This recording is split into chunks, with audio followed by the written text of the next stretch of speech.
So, hello everyone. Today we are going to discuss one thing that we can use with AI. It's automation of the automation. And I will pick up generative AI. It's called ChatGPT. Probably already know what it is and how to use it. But my topic will be mostly about how to use that automative way. So ChatGPT has APIs that we can call during any of our testing. By testing, I mean profession of quality assurance engineer, and there is a profession and specialization of automation. It's like quality assurance engineer and automation and test or it's data engineer. So there is a lot of things. And I'm actually also data engineer here. So one more time, Gennadi Chursov, I'm working a lot of years, 10 years more. I started as analyst, then worked as manual QA, then automation, then lead software engineering test, as you see. And a lot of companies here in Serbia, worked, for example, in Grid Dynamics company. I also work as a Google contractor and etc. And about 5 years ago, I started my career also in mentoring. And I was a speaker at some IT conferences. And one you already know, it is DSC Europe. I was a speaker on the previous year, so I already experienced in giving presentation in that direction. Also here in Serbia, I'm co-founder of Serbian QA Hub, so it's a big community. It has a lot of people, and we actually working and discussing a lot of things, especially AIs that we can apply for automation tasks. So what we are going to cover today. So what's our agenda? First of all, we will just review which automation engineering tasks there are on the market that we can do, and then we will pick up which one we can automate using generative AI. Also, we will check how we can use prompting. So it will be just overview and tips for prompt engineering, because using generative AI, you need to create a lot of requests using prompts. And I will share how I worked on that direction. Also, we were going to work on a solution and how to create all that generation. So how to do it automatically. We'll discuss that on several examples that are already created. Then there will be some demo. So it will be some part of live coding. So you will see how the test generation completed, how we can change, for example, one prompt and get a new results and etc. So it will be created today. Hope it will be working. And at conclusion part, we will discuss what could be next. So we still have some issues. It's not completed. It's more like proof of concept. There is still more ideas how we can do. There is still issues and adjustment to the current solutions. And there is also another solutions on the market. So we will discuss it also.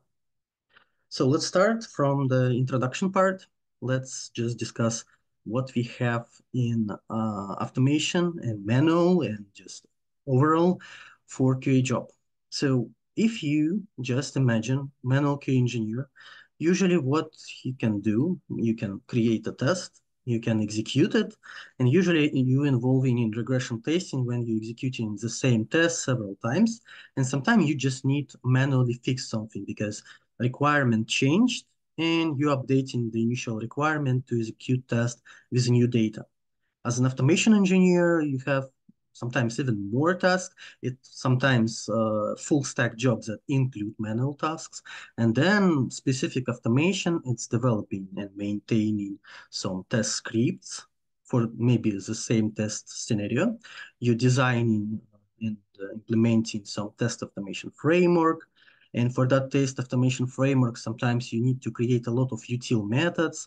For example, how to get data from database, how to work with API calls, how to work with UI frameworks, and etc. It should be incorporated in the automation framework. Then as engineer, you also have a team and you need to perform code reviews for other developed automation scripts. You're analyzing automation results.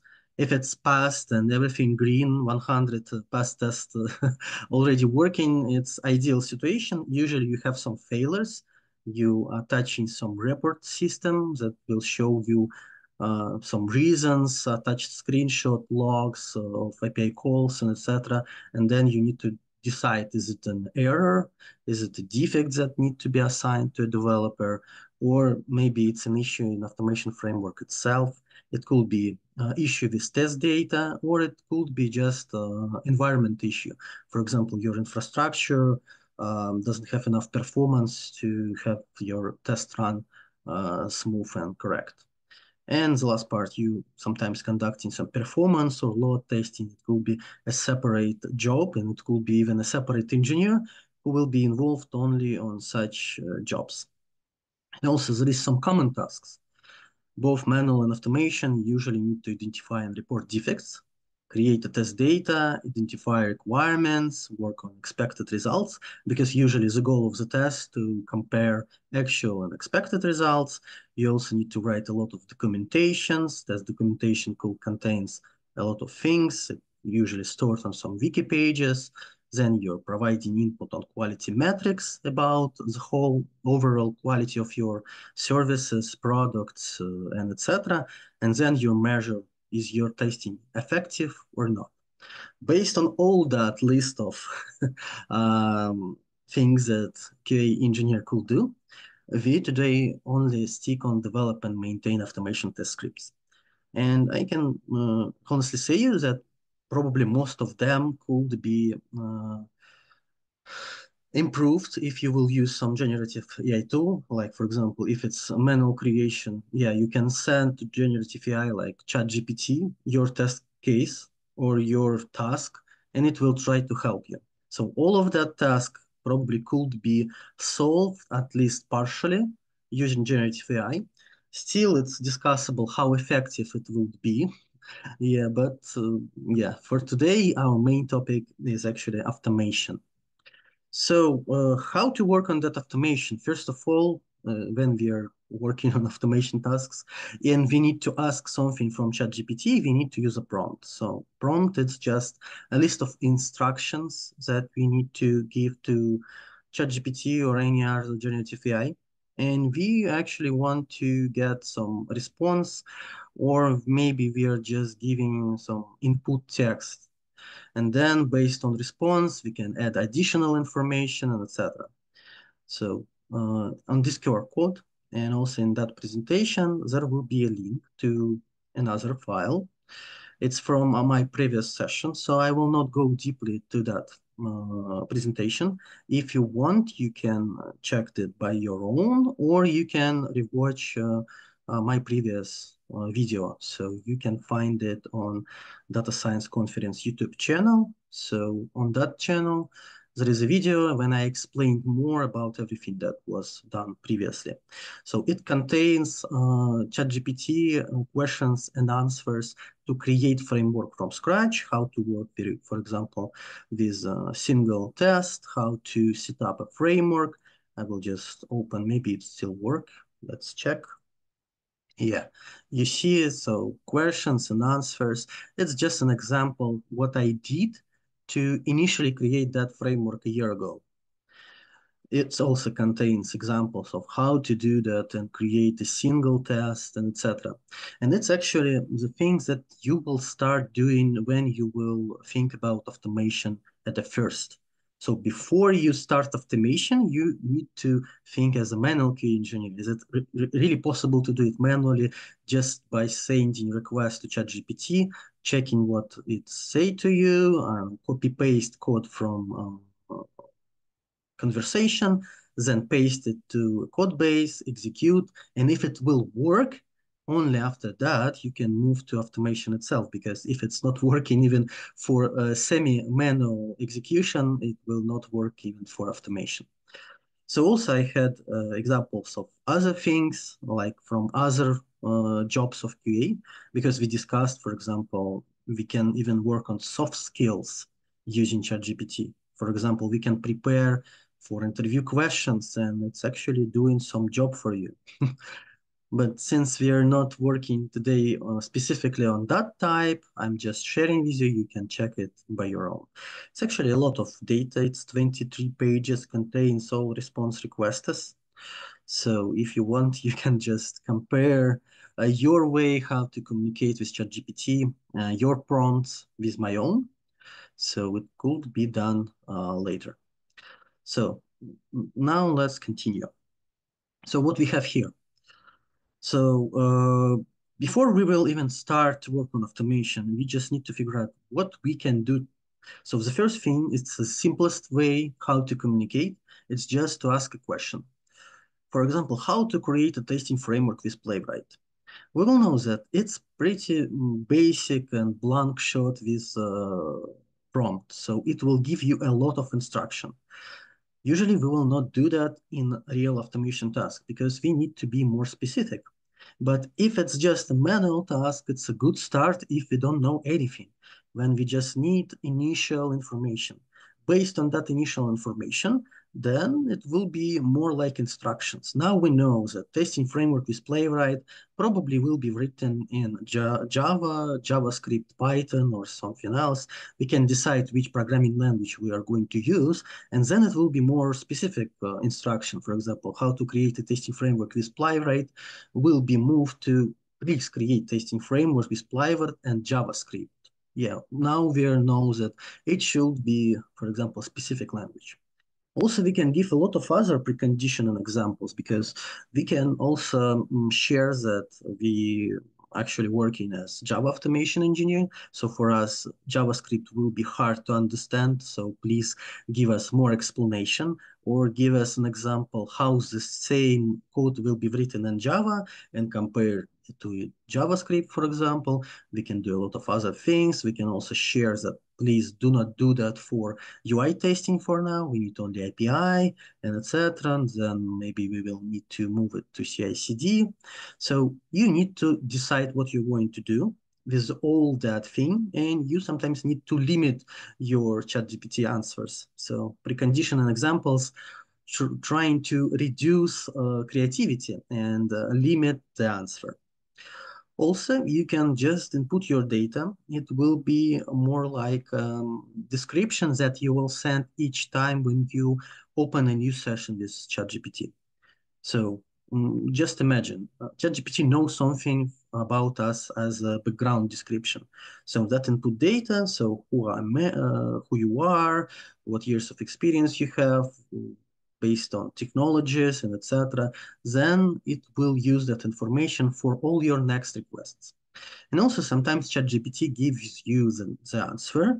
It's somehow correct, but you need to maybe fix previous response, or you need to ask additional questions, or you need to ask ChatGPT, please do not use specific JavaScript version.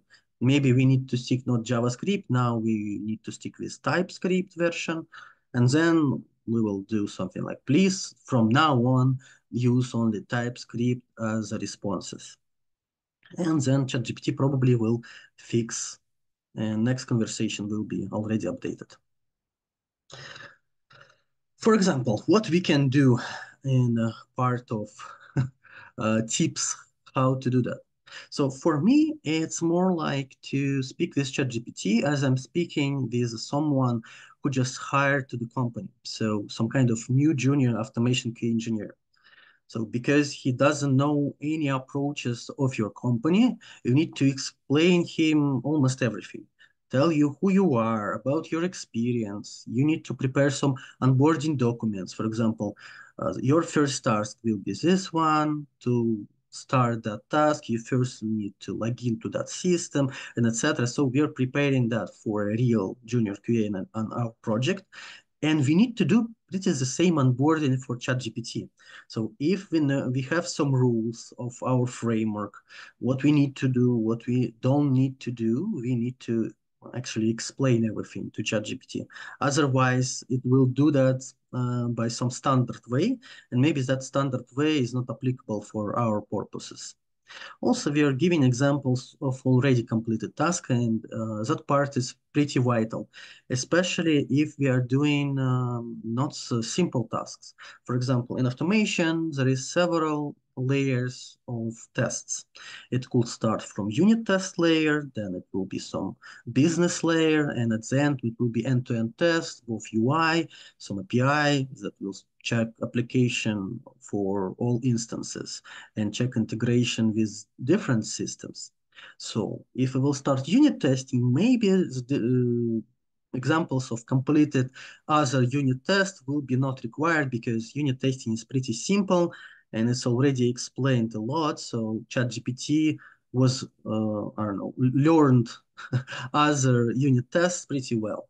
But if we will move to, for example, UI tests, or we are going to check some business logic, then we need more examples because he doesn't know how to work in our environment. So in that case, he will use some standard way, but each company has their different way how to work with everything. They so it's hard to imagine that it will be working nice without any explanation. Then, as a junior engineer, we need to assign some simple task to complete, just to check if ChatGPT can work with simple task, then we add the difficulty. And we end at the point of time when ChatGPT or any other generative AI cannot do the work. Then we are thinking, okay, this is probably limitation of a current GPT. Maybe we can avoid that limitation to do something, experiment, but it's another issue. Also, we need to define criterion of success. So we need to tell, okay, you are doing something, and criteria will be the code is at least could be compiled. Yeah, this is vital part. If the code cannot be compiled, we don't even try this in a real project because it will be a compilation error. Also, we can add a lot of limitations. For example, how many lines of code should be generated and etc. So then we are checking review of solution and giving a feedback, the same as with junior QA. We need to have a lot of time just to experimenting with our prompts, with solutions that ChatGPT will give us. Then we are giving feedback and we need to save all our updated prompts. It will be used when we will start automation. Then the same as already told you, you can practice with input, examples, instructions that will be required. Also, they are actually optional, but it probably will increase quality of your responses. So there is a difference between one prompt that sometimes giving you correct answer and another prompt for specific tasks that will give you more chances that your response will be valid. Also, you can use custom instructions, so you can improve relevance, add some context. Sometimes it's vital that you first give a first prompt with some instructions for overall working, and then you will have some specific task. Also, you can experiment, so you can try different approaches for the same goal. If it's not working, it doesn't mean that it will not work if you will rewrite your prompts completely. So if you're stuck and it cannot parse what you're actually telling for ChatGPT for now, then try to delete the prompt and start from the scratch. Maybe you will have another idea and now it will work. So also initial response may, I don't know, fail all your next responses. So if everything goes not as you want, just go back. Also, you can use positive reinforcements to encourage desired responses. So as you see, when ChatGPT is giving you a correct answer, you need just to like that example. So ChatGPT will know that this way is working for you better. Next, we are going to highlight keywords. Sometimes it's pretty useful. For example, you have a big prompt and you need to emphasize that, for example, everything that you are saying should be, for example, in some double quotes, because otherwise you will not get it as a text, and etc. Also, it helps to pay attention to specific aspect of your request. So it's also could be an issue here. And as you already told you, we can limit our creativity of our prompts.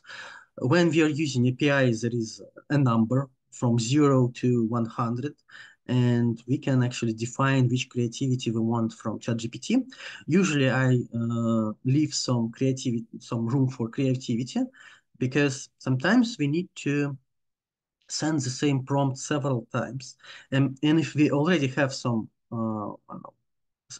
medium creativity, it means that next time the answer will be different.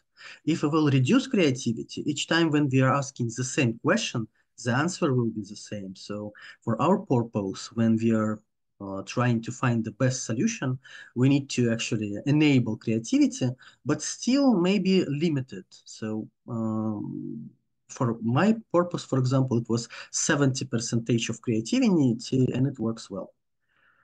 Okay, I also see that there is some. No. Okay. Also, so sometimes you need to limit the answer. For example, if you want short or detailed response, for example, you asking about code explanation, yeah? Sometimes you need a lot of explanation, at least at first time when you maybe not fully understand what ChatGPT created for you. So then you will ask about detailed responses. But when you will incorporate it into already pipeline for creation of automation, then probably you will want some short, not detailed version because it will actually use your tokens. So it costs money. Also, it will have a lot of space in your logs of your framework. So if you don't want to spoil your data with gigabytes of responses, then probably you will stick to a short version. So you're specifying details and you look into the answer, you're limiting, or maybe you increasing creativity and etc. And the last here, sometimes you need to have a check for ambiguity. So you need to review your prompts, and if there is some potential issues, for example, multiple interpretation, when you will just ask, please write a scenario using Playwright, probably he will know that Playwright is a testing framework. But if some term or terminology can have several meaning, you need to specify what do you mean because it will could be an issue. So maybe in some different programming languages, the same thing could be implemented differently. So you need to specify what you actually want.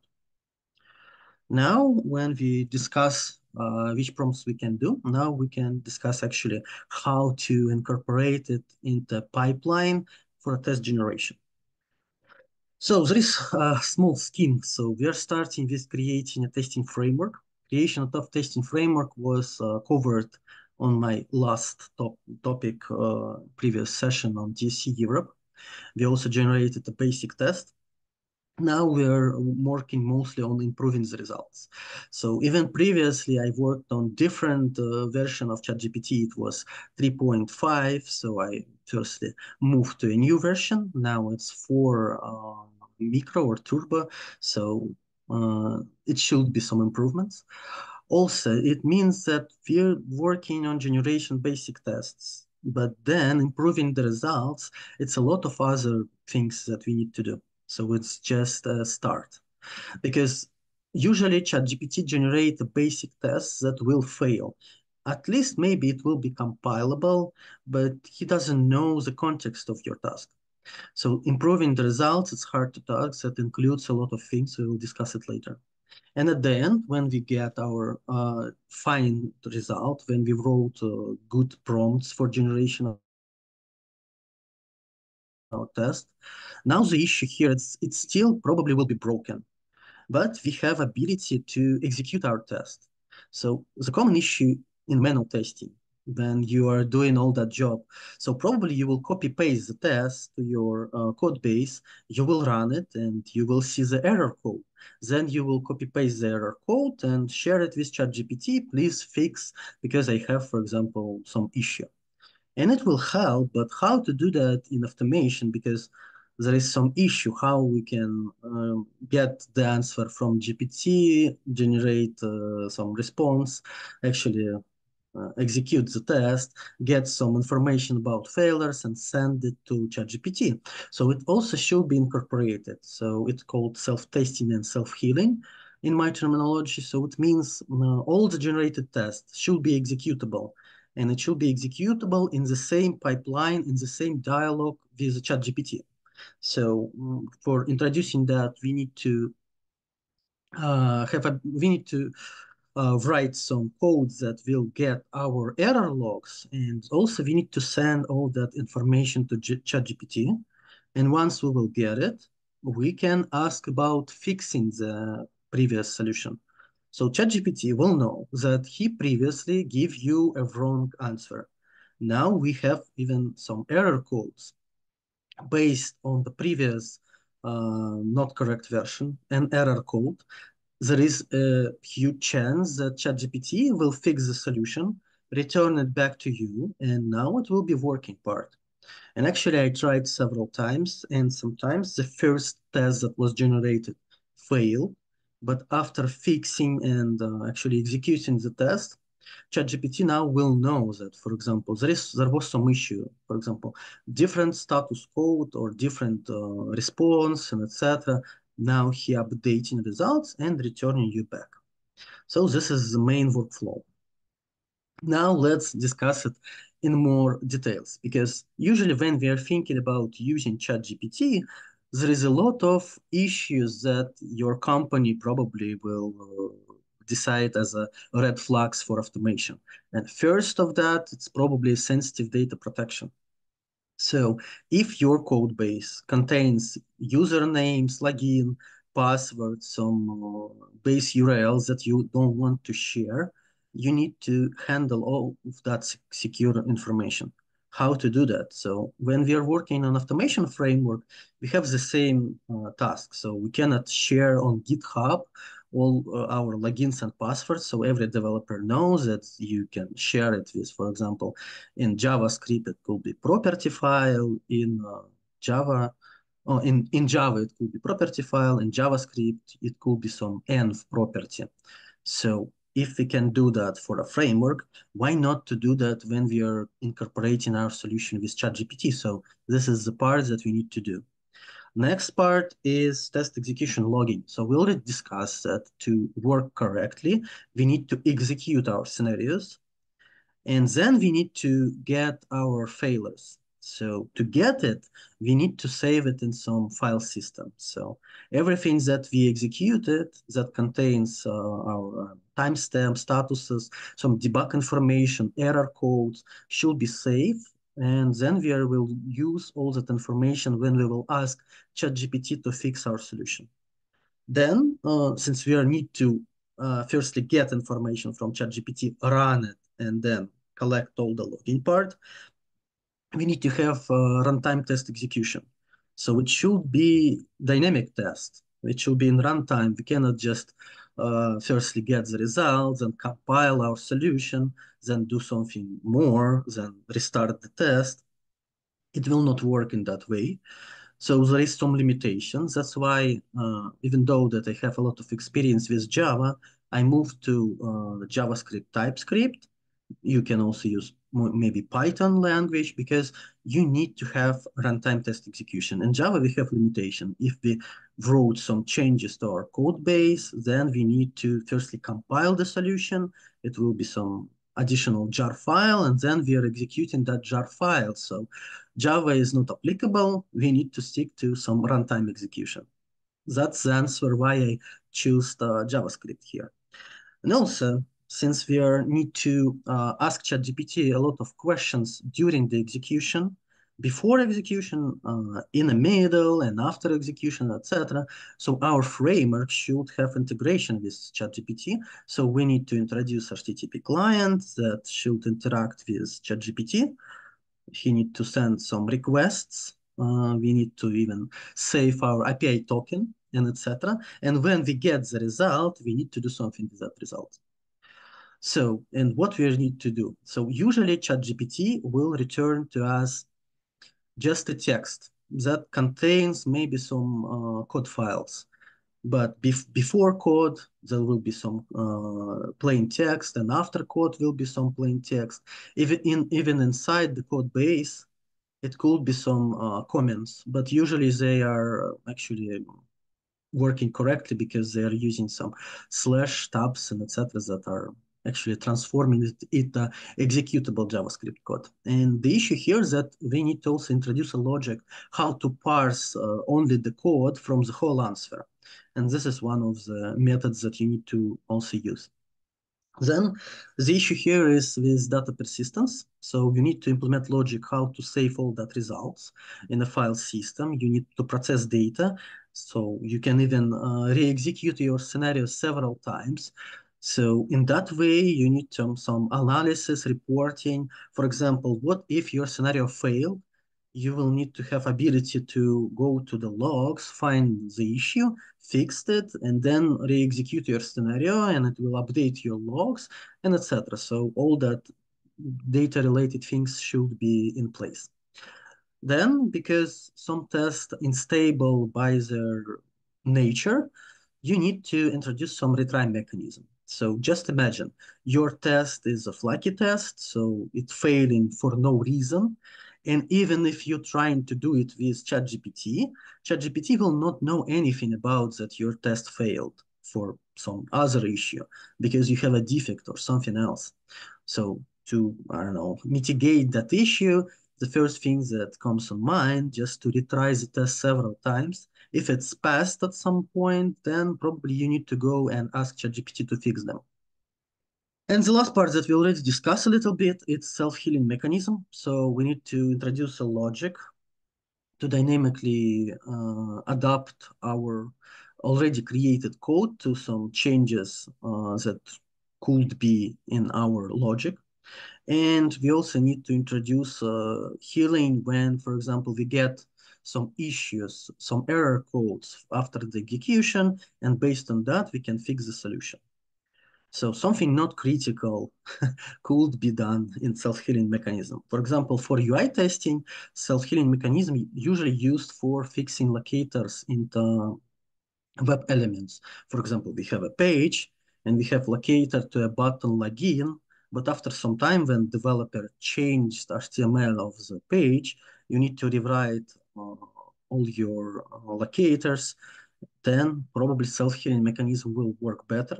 If he will just compare first version and the second version of your HTML, it will able to fix the solution.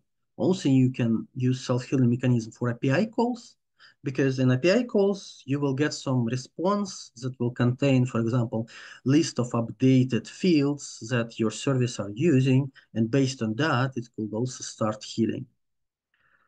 Now, when we discuss how to do that theoretically, now it's time to move on to the demo part, and I will show you the working solution in my testing framework.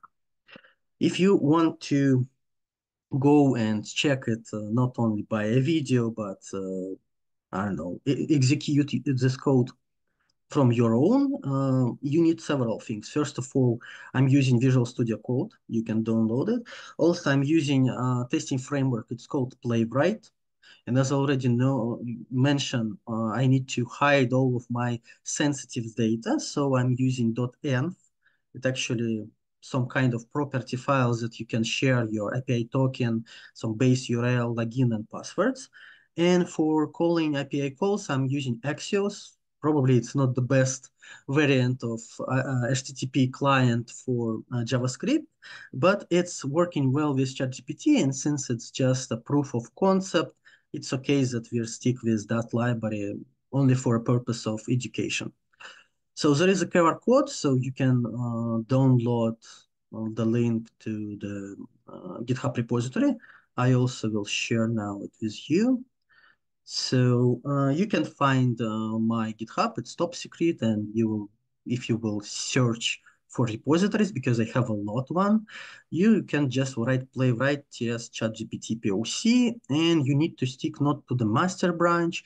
You need to go to GPT POC branch, and it will contain all the solution. Now let's check solution in Visual Studio Code. Okay, I see there is some question. Yeah, I will share about GPT model, I don't know, in a minute. So before we will start, I will just share with you how to actually do all the API things that I will introduce here. So just a simple example, what I did before even a year ago. So the first thing is just to have an example how you're going to do it from API perspective. So you can actually find that in examples in documentation of ChatGPT. There will be example how to incorporate it. For example, I'm using Postman for API call. So here we need just use JSON request. You specify which model are you going to use. For example, last year I used GPT 3.5 Turbo. There is a message. You also need to specify your role, system or user. And also in answer part, you will also distinct your question and answer from ChatGPT by the role. And this is actually temperature. So temperature will define creativity of the answer. But it was last year. This year, we moved to some better solution. Now it's GPT-4 Mini, but it could be any different. So it's more matter of how much it will cost for you. I will share soon how much it cost for me. But this example actually works, so we can resend it one more time. You can write anything here. It's just an example. So what will be the response? First of all, we will get ID object created. We will also check which exact model we are going to use. So this one, we will have some answer part. So assistant, return to us that this is a test. How can I assist you? And actually, it's almost the same answer each time. And we also get some statistic information about how many tokens we used. So it's mostly about how many money we invest in that question.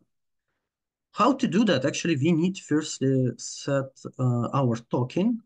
I will not share it with you because it's my own. You will probably need to register your token by your own. As you see, we don't need any specific headers. How to do that? When we are going to our OpenAI platform, you will have a PKs page. So you can create a new secret key here, and you can select project and etc. For example, decide is it permission your or service account, and then you can copy paste your secret key to Postman to authorization, and the same key will be used in our automation framework. So this is how you're going to do that.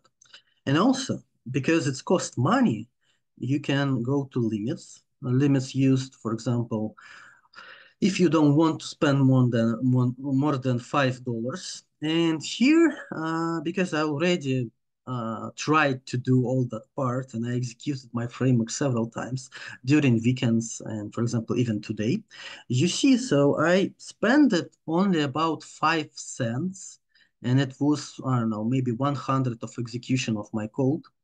And you will see that it's not actually a big deal because the same task that will require an automation engineer, probably he will not have 5 cents per weekend. It will be maybe hundreds, maybe thousands of dollars that you will spend on salary.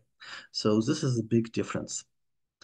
Of course, if you will use some other billing tools, for example, we have different limits for other models. So you can use, for example, not mini version.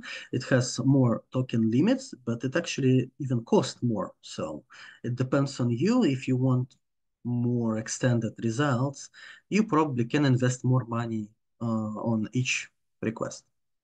So this is part done. What we are going to do next? Now we need to decide what we are going to automate, and I will share with you. So I have two real created controllers. First one called superhero controller. It has just get, post, get all superheroes, post a new one. We can get some hero by ID, update the set superhero, or remove. So I will just share with you. If we will go try it out, execute several times, we will get that in database we already have one hero. So it's okay. Issue with that superhero controller is that, for example, if we execute it one more time, we have empty response. So I just tried to work on that solution when superhero controller already have some issues and defects. How my solution will work when it's unstable. So just imagine that we are writing automation for a real service that usually have some issues. Usually it has defects. So how it will work on that? And I have a second one. It's called Pet Store. Pet Store also have a lot of things. It has pets with CRUD operation store, but I stick to the user as most simple for our purpose. We also can create user here. creating user. This is just an example of request. We can then get the user, update it or delete it. So I will try to cover post, get, put, and delete for the user, and just a get method for superhero. We will check how it works for covering several unit tests at the same time for real API that work correctly, and how it will work if the API actually sometimes returning you some mistakes. So that's the goal. Now we're going to the another question. Let me check. Oh, it's the same one. Okay, now let's move on to our framework.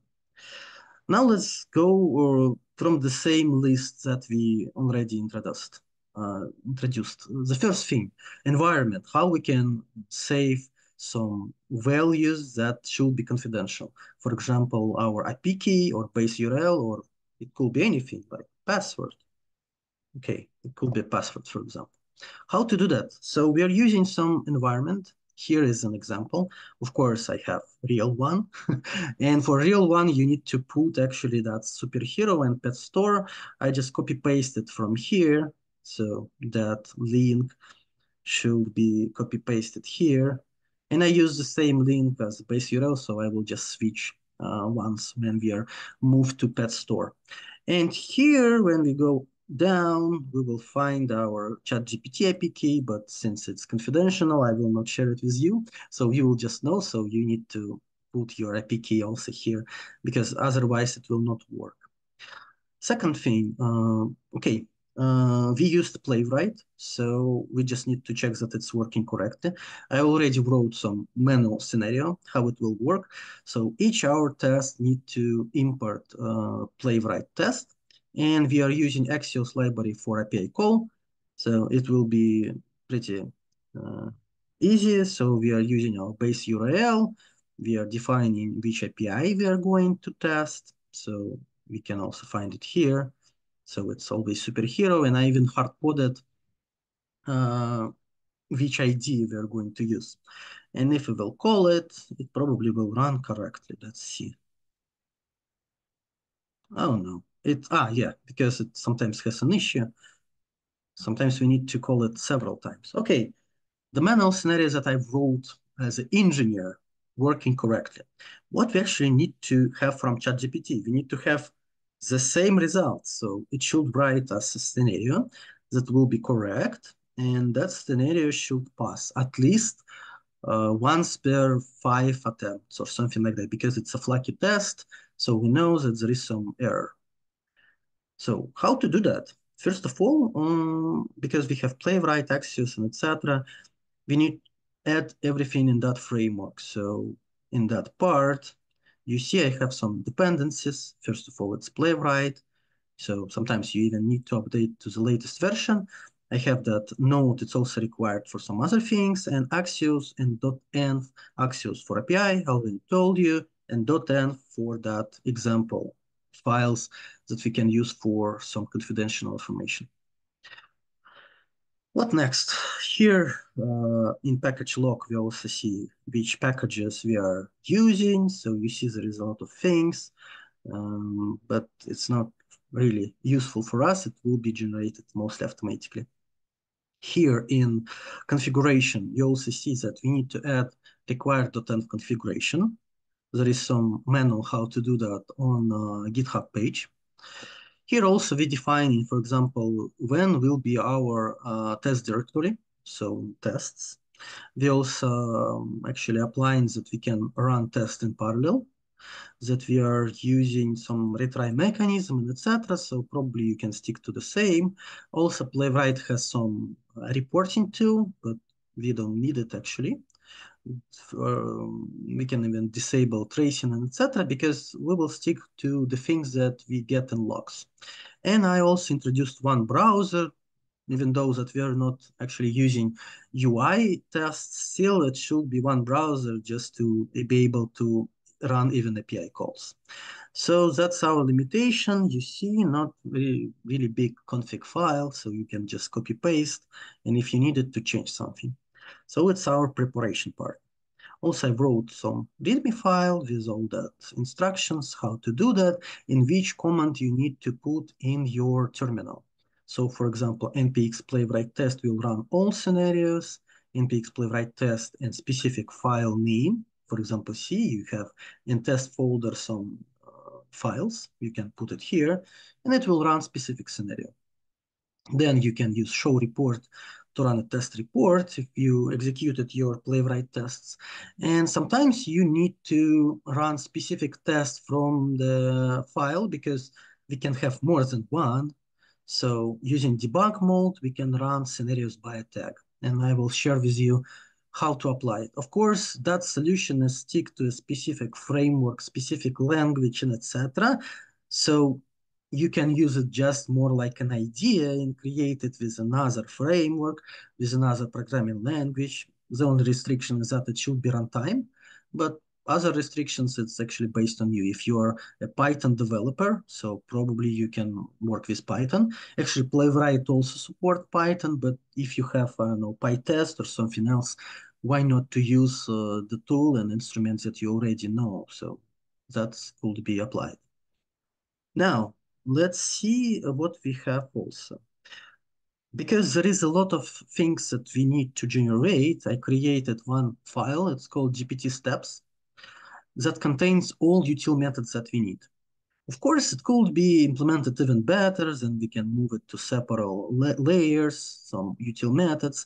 But since it's just a POC and I'm not actually JavaScript developer, and I asked ChatGPT a lot how to do that, so maybe it's written as a junior engineer. So I'm not senior in JavaScript, mostly in Java, so sorry if it will be sometimes not the best solution.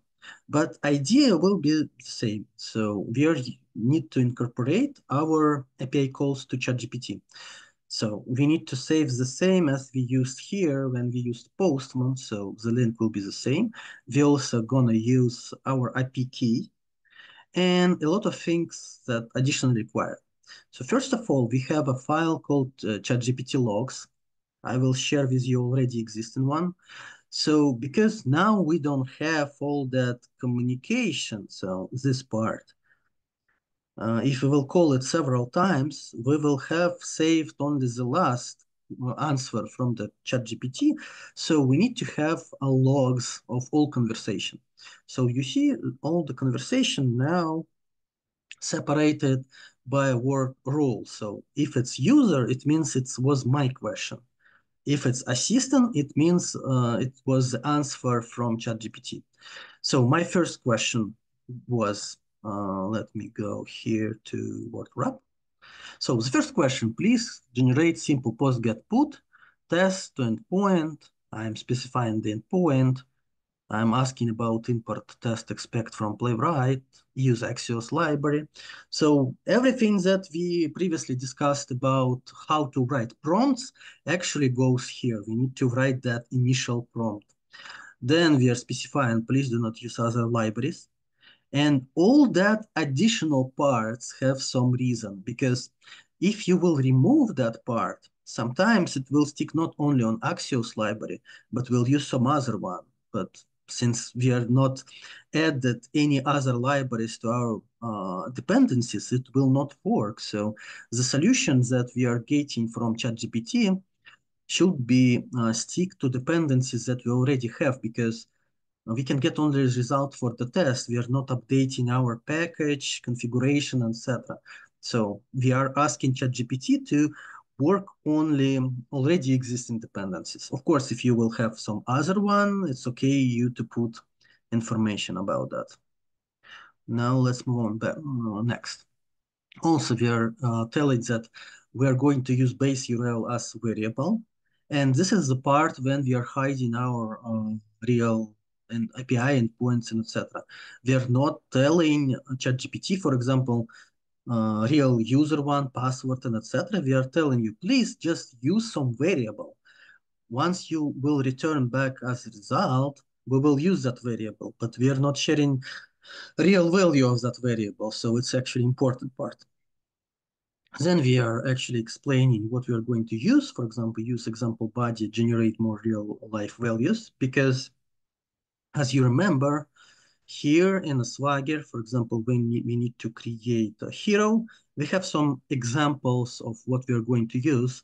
And here we also can have an example, but such examples are not really useful here because why it's string, it should be always the same. So we are asking, please use this one as a template, yeah, but please fix it. It shouldn't be string, it should be, for example, Gennadi Chursov.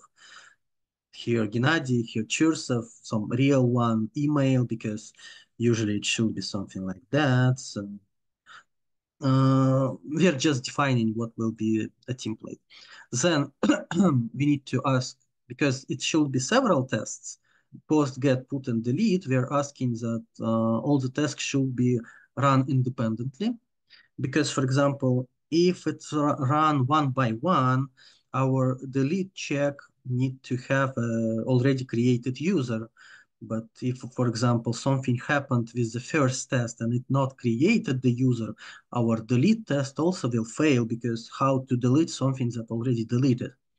So we are asking to adding a new user to the delete scenario. And also, I already told you that sometimes we can amplify some words. For example, same test, not outside, it's even in caps lock. Because, yeah, if we're doing that in caps lock, it will increase priority of that line of code. Because it already tried several times to ignore that rule, I increase that in caps lock. So it's just an example. Sometimes you just need to do several approaches. Maybe you need to ask it twice and etc. So it's sometimes hard to actually convince ChatGPT to do his job because he's just ignoring some part of your initial prompt. Then we see the result. So you see, actually, the result, it's already as a code. So it's just a TypeScript. And everything between this TypeScript and the ending, this one, so all that part, we can actually copy paste. So I will just Control C, Control V, and you see that it's actually a working solution. At least there is no lines highlighted with red, so it should be okay. What next here? Once we ask the first part, you also see that there is some additional comments. I'm asking some additional thing, like for example, could you please also print logs, body responses, keep in mind that blah, blah, blah, that for example, you need to use status, but not response status. This is also really painful moment because ChatGPT always used wrong method in calls.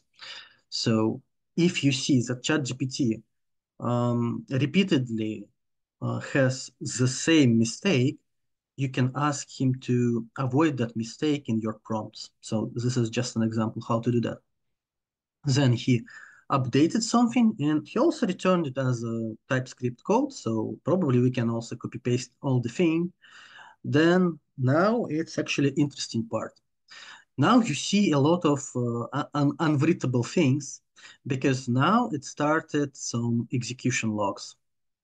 So here, as already shared with you, in GPT steps, the first file, ChatGPT logs, contains only discussion with ChatGPT.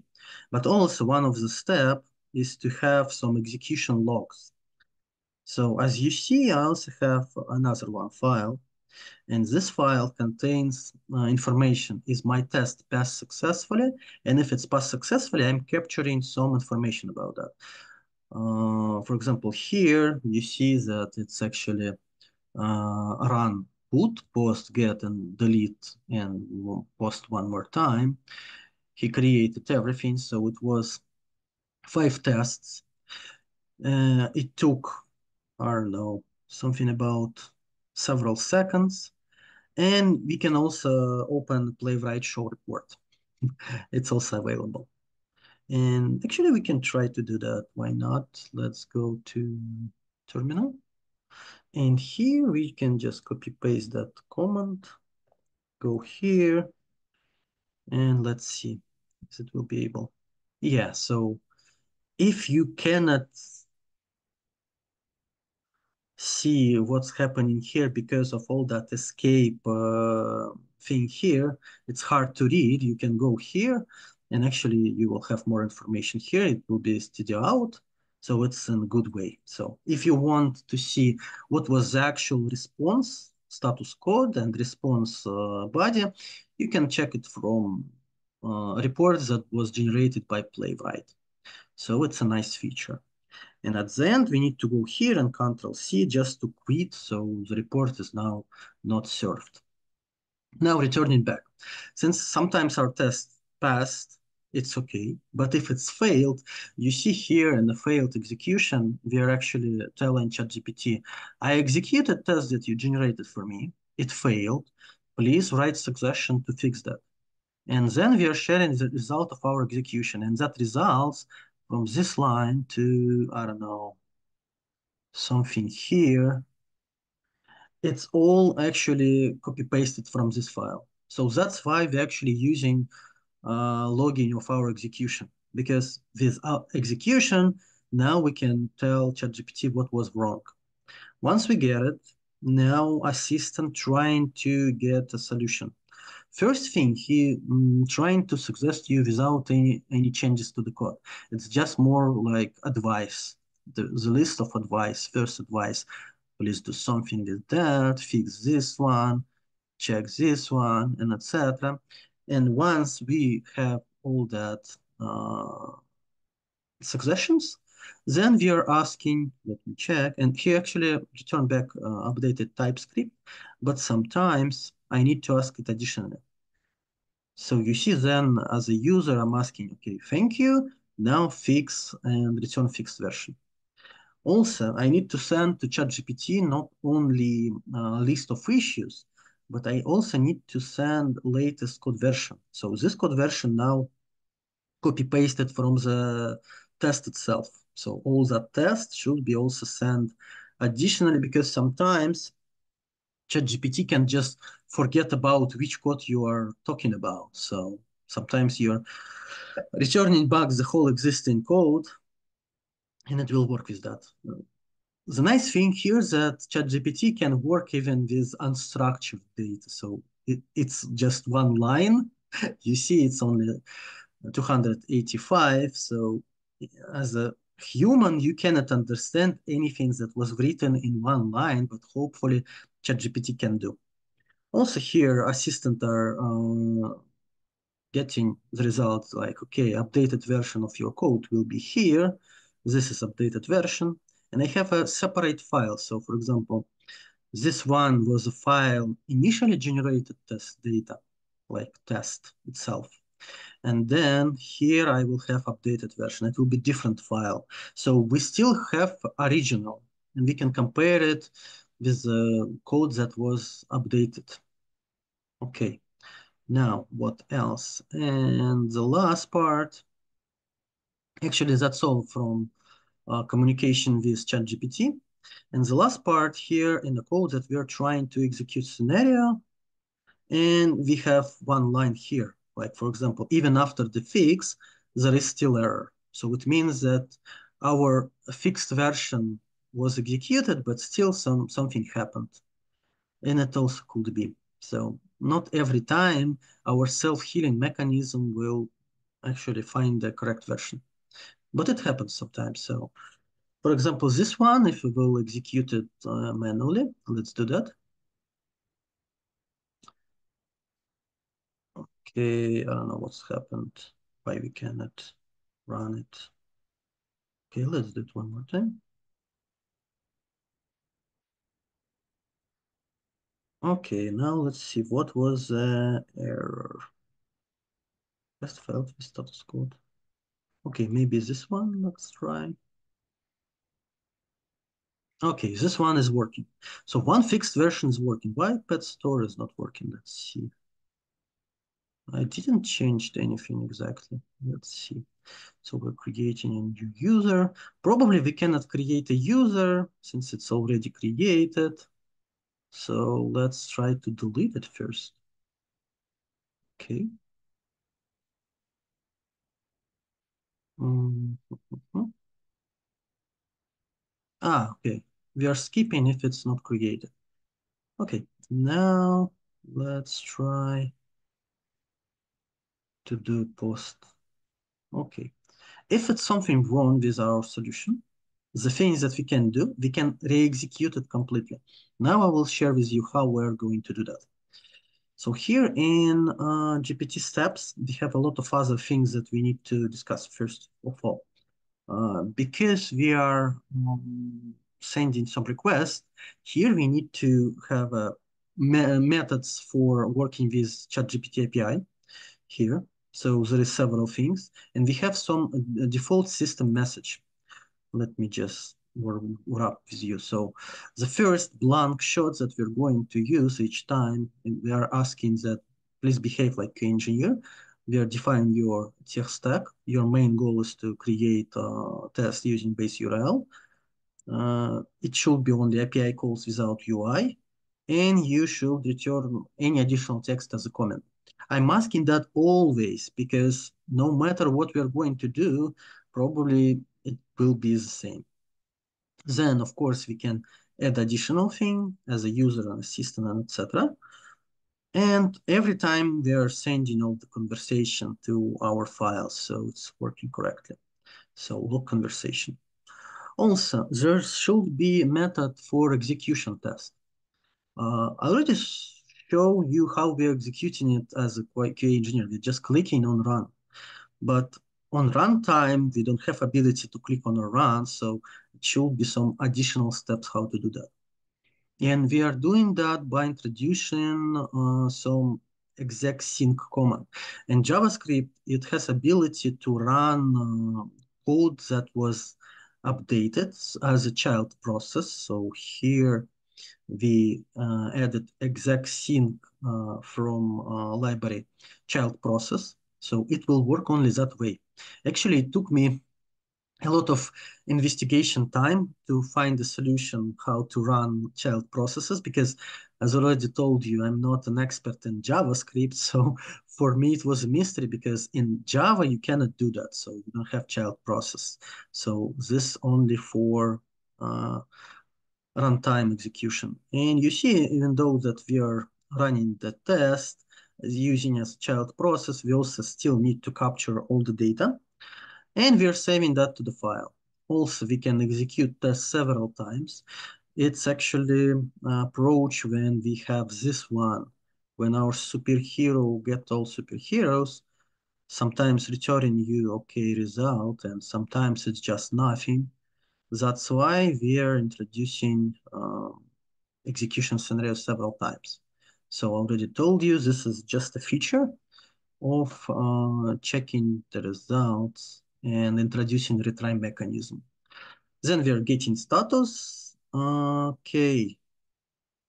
Status is more like, as I remember, status failed or not.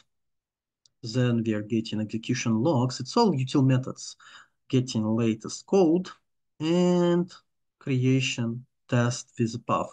Creation test with a path required because we have two separate files. First of just regular answer, and when we fix the results, then we have another one.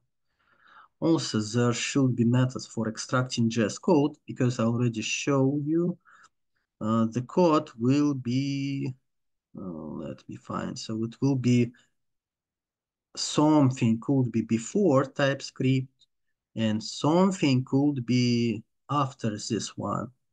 So because of that, we need to find the index of this one, find an index of last index, and we are actually substring the data and trim the data. And only after that, we will get our JS code.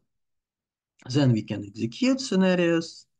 And there is the main method, it's execution scenario with self-healing, how it will work. So first of all, it will try to execute scenario 5 times, for example.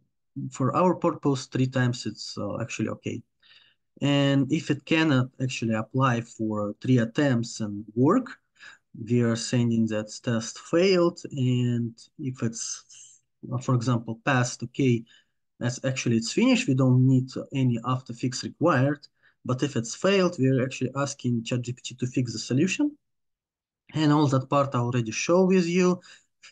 This is just the basic code that you need to do. You're sending additional prompt, latest code, you're saving all the conversations, then you're creating a different file with the code, executing that test, and if it's passed successfully, we are writing fix help.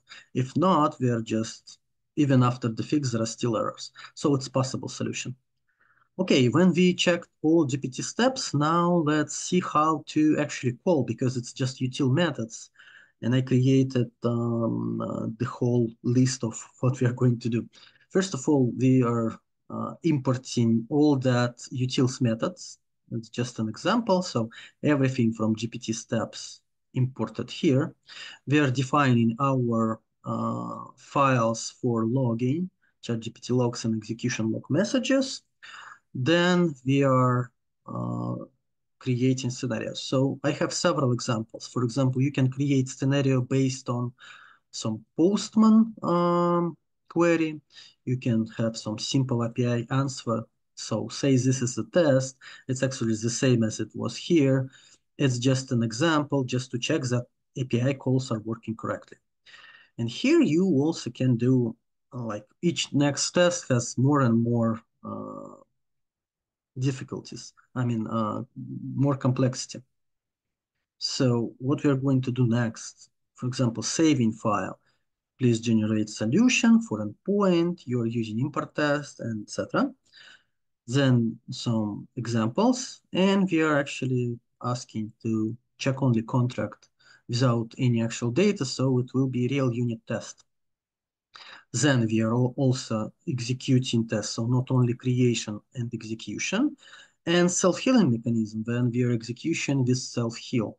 And of course, solutions that we get, we can self-heal several times. So you can introduce additional methods that will self-heal, for example, also 3 times to get a better results. So we will discuss it later. What we have also here, so self-healing pet store, okay, let's try to execute this one because they already checked superhero and it worked correctly. So if I will go here and add a debug tag, now when I will go here in terminal, now let's clear everything. And okay, let's keep coming. Okay, so we can just npx playwright test debug, but before that, since we already have a lot of files, actually it will generate a new one. So you see our expectations that it will generate our execution log file and ChatGPT logs. So let's start. So it's actually a starting point of our generation process. Okay, now we already have ChatGPT logs. You see it's now only first question. Now it's added an answer. We can actually see it in runtime. So it's updated once we get the new results. Now more, so we generated the first test. Now we have it in API generate test. Now it's the first solutions that we generated. Now returning back to logs, and we see that we already have execution logs, and it means that the first test was failed. We had some issues. Okay, so okay, why we have execution for superhero? I forgot to save the file. Yeah, okay, we need to restart it because it was superhero. But okay, we will check superhero as well.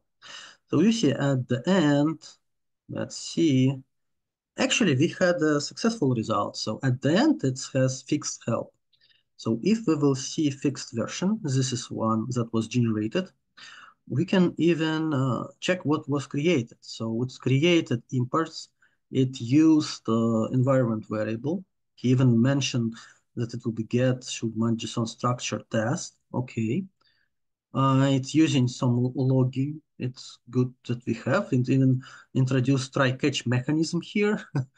Usually we're not doing that because if we'll compare it with regular test, we are not have try catch here, but The scenario passed correctly, so maybe it's working. If I will execute scenario from here, yeah, scenario passed correctly. Oh no, it's actually not passed correctly. It's not found. Let's execute it one more time. Ah, yeah, funny thing. It's actually not working, but we see that it was successful somehow because actually it's catching the error. So that fixed version is not correct, and we need always check the final result manually because even though that it's marked as a passed, it could be that it's not working at all. We also can check the original version.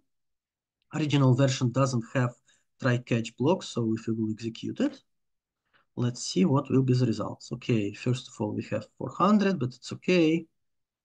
Now we have actual result, but when we are comparing it, we see that it's checking the contract, but some field for the contract is not working, and probably it's because of null value here. So there is a real defect that we are checking that phone should be anything. But if we will go here, phone anything means everything except null, but we got a null value, even though, let me check what was the data that we are using.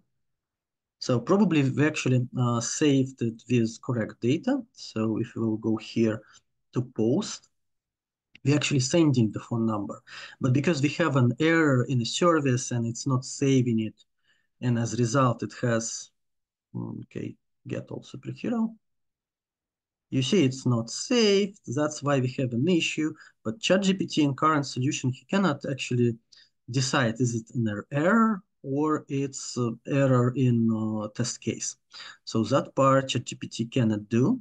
We actually can ask ChatGPT if he thinks that there is some defects, please create a report for that. So it's also possible, but for doing that, you need to update your prompts.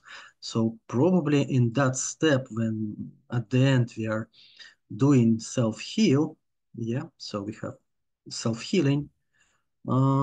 Here, after all that part, we can add a step, please create a defect if it's still not working. So it's also possible. Now let's do one more. I will delete all logs, so you will see that it's really was executed. Okay, we're deleting all the files. Now here in generated test, we need to save it. So now we are going to generate a pet store. So the same, just clear all logs here. I'm debugging. And now what we will see, it also creating ChatGPT logs. Now it's a different format. Now this word wrap. So we already discussed the same prompt. This is the data, and you see it for now, it probably will generate some other values. He haven't shared a secure password here, but it's a test data, so it's okay. We are not saving actual API calls, etc. So such things, it's actually okay that it's shared with ChatGPT. Okay, what we also have here, let's see. Yeah, the first call was failed. Now let's wait. He actually created a fixed version. Mhm. What it will be at the end. Let's see. Okay. And now it's created fixed version. Okay, now he's actually telling that even after the fix, there is still error. Let's see. So this is our variant. Okay, username is unique because he also checking current date and it always should be unique. It's a good example. Then we have post, get, put, and delete, actually in actual order, so it's a good idea. Now let's try to execute all the scenarios. Okay, let's start with the post one. And we already have some issues. Not found, no message available. Actually, why? Why it's not working? Let's see. But yeah, I know why it's not working, because I forget to switch to different base URL. Now let's do this one. Okay, let's return it back. And now re-execute the scenario. And we still have some issues, but I have a different file. Probably it should have a working solution. Now let's try. And you see that all the files saved correctly. And if we will go to check initial report and execute all the scenarios, maybe we'll have an issue here. Yeah, so here we have an issue. Let's just check what was the issue. For example, for a post.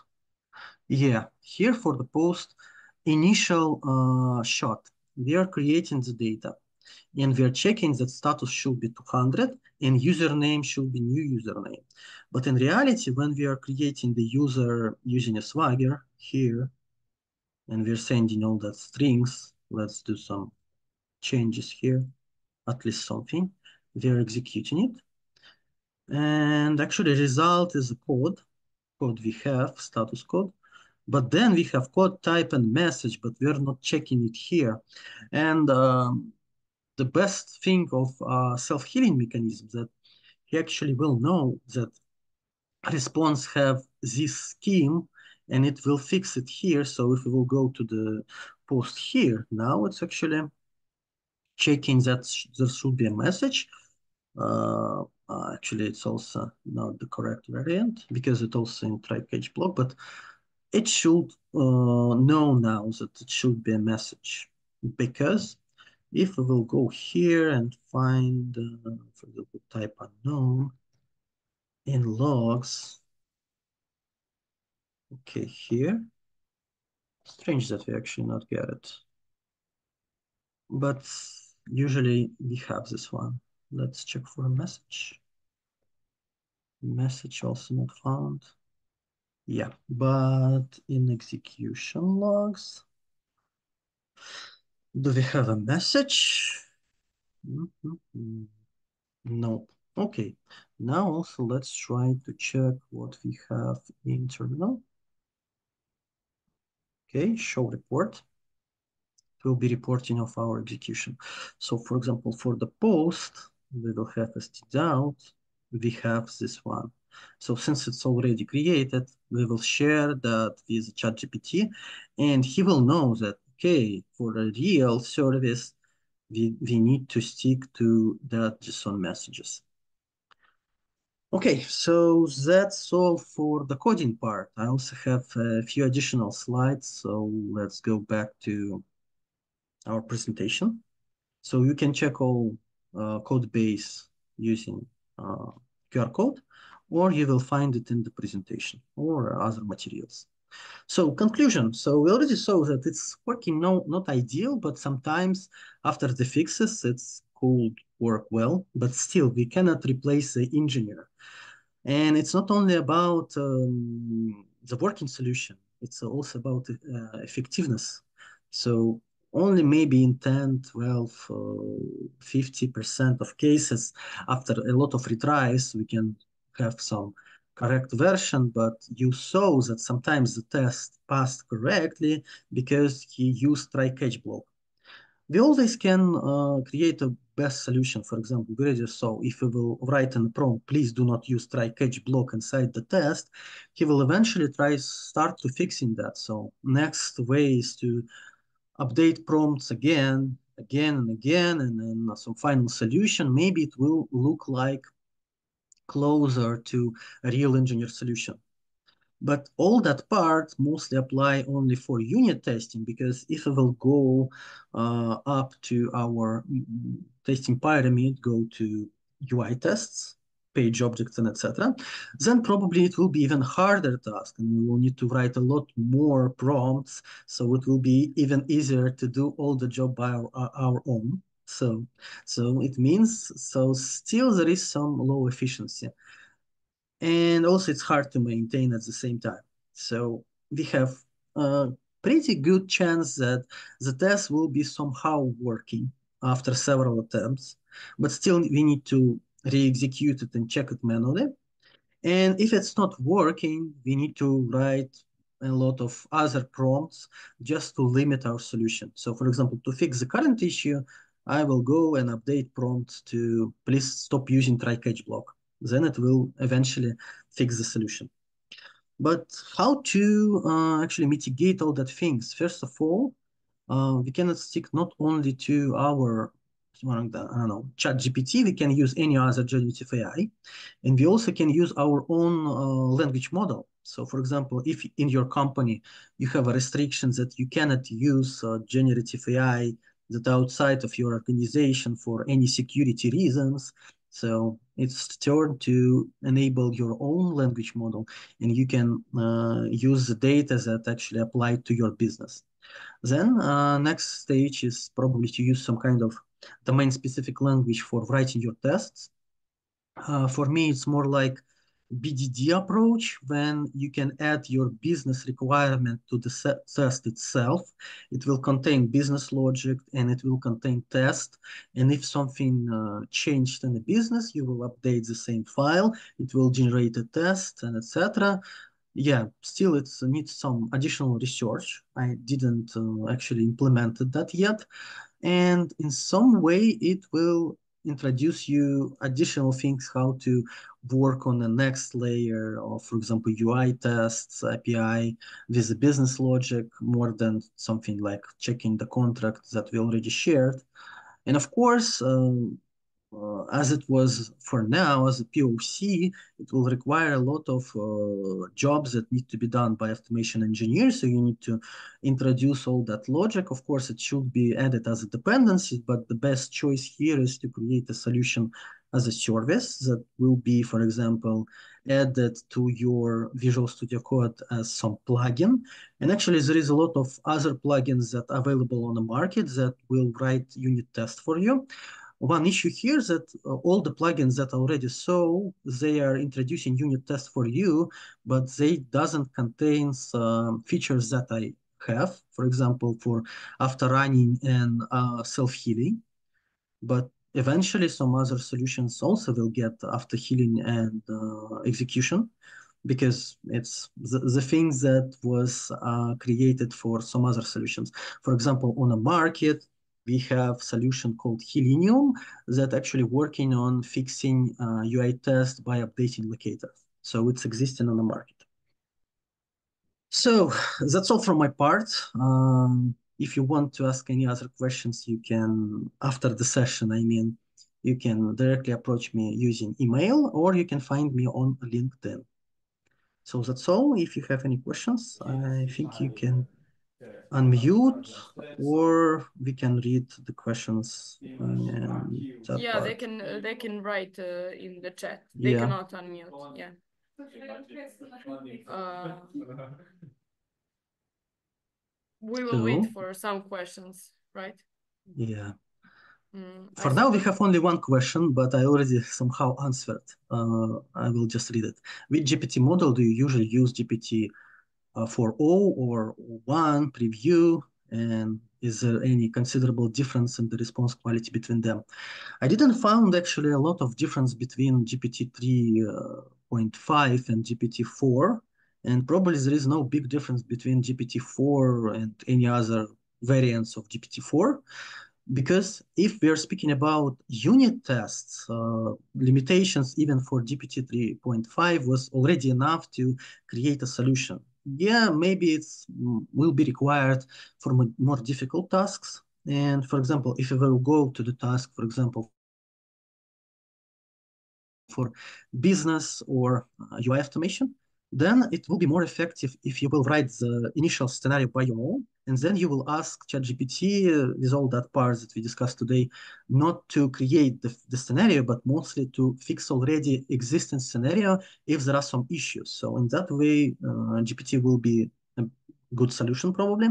And in that case, ability of introduce a lot of background knowledge and increased tokens size and all other limitations that actually improve to a new version of GPT. Also, it has ability to go to the internet. It has more data that it trains. So that will be actually a benefit. But for simple unit test, there will be no big difference. So it's mostly for more complex solutions. Yeah. Now let's see. I don't see any other questions. So maybe if not a question, just to write, what do you think about that solution? Did you already try to use some other tools for generation tests and etc.? So maybe not question, just to share your feedback. We can discuss it.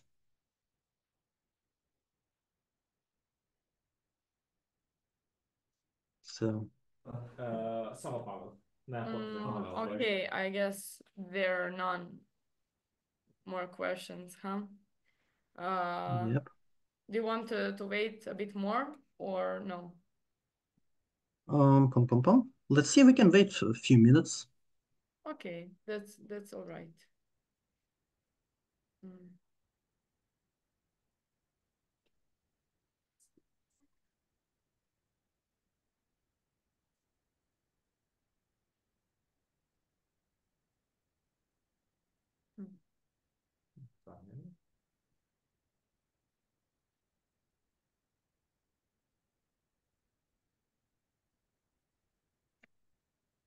Nothing, huh? I think we can Yeah. wrap it up now. Yeah. Thank Still, if you. you have some questions, Yeah. on the slide, you will get all information how to connect with me. So yeah. thank you for your attention. See you. Thank you, Gennady. That was very interesting, really good and insightful presentation. Thank you a lot.